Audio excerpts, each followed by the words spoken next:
Victoria stood over the mahogany desk and sighed as she stared down at the scattered dress designs and random doodles. She'd started fresh sketches the day after her wedding, and now, over a week later, she still wasn't happy with the results. Nothing compared to her own lavish gown, of which many replicas were already being made by designers who only wished they would have had the initial idea.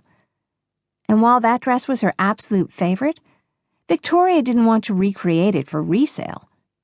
That unique design was hers, whether the marriage was real or not. She wanted to keep the gown special, but she would do others that were similar for future clients. And she knew she couldn't stop other designers from trying to mimic her gown, but they still wouldn't be the same. Hers was literally one of a kind. Her thoughts circled back around to the real marriage. She didn't know why she always put quotations around the word in her head. Her marriage to Stefan was as real as anyone else's marriage. In fact, she'd bet her entire year's salary that theirs was better than the majority of those living in Hollywood because she sincerely loved Stefan and would do anything for him. Obviously a point she'd proven. Not only did they share that bond and connection of their friendship, but the sexual chemistry was beyond amazing. Didn't married couples complain that after they said, "I do," the light burned out on the passion? Yeah, there was no dimming the desire in the bedroom here. After their initial lovemaking in the theater, and their movie night, Stefan had brought her into his master suite, where they'd playfully undressed each other once again, and enjoyed the benefits of the sunken garden tub in his master bath. If this was how the whole friends with benefits thing worked, no wonder so many people jumped on board. 6 months of Stefan attending to her intimate needs hadn't been part of the initial bargain, but it had become a surprising extra. Unfortunately, her emotions were a jumbled mess. She'd been stunned at what an attentive, passionate lover Stefan was, but when she started really thinking about their intimacy, she couldn't help but feel they'd passed the point of no return.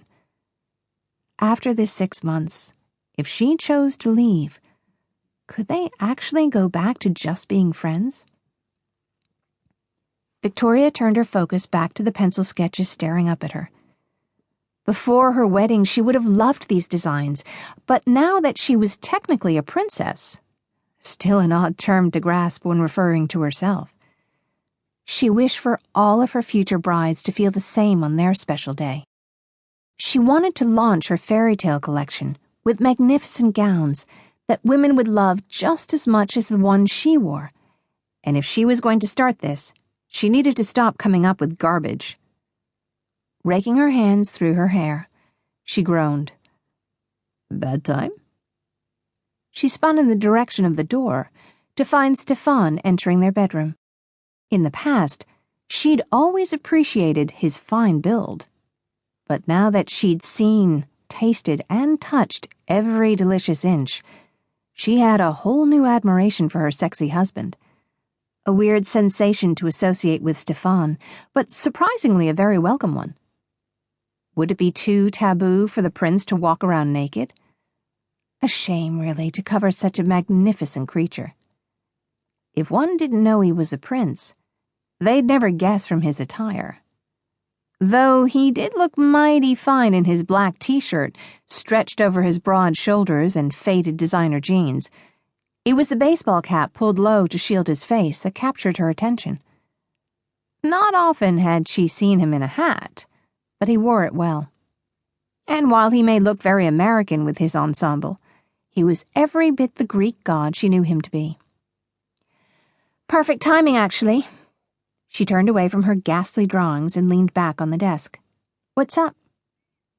Those long legs ate up the space between them, and he rested a hip beside hers on the desk.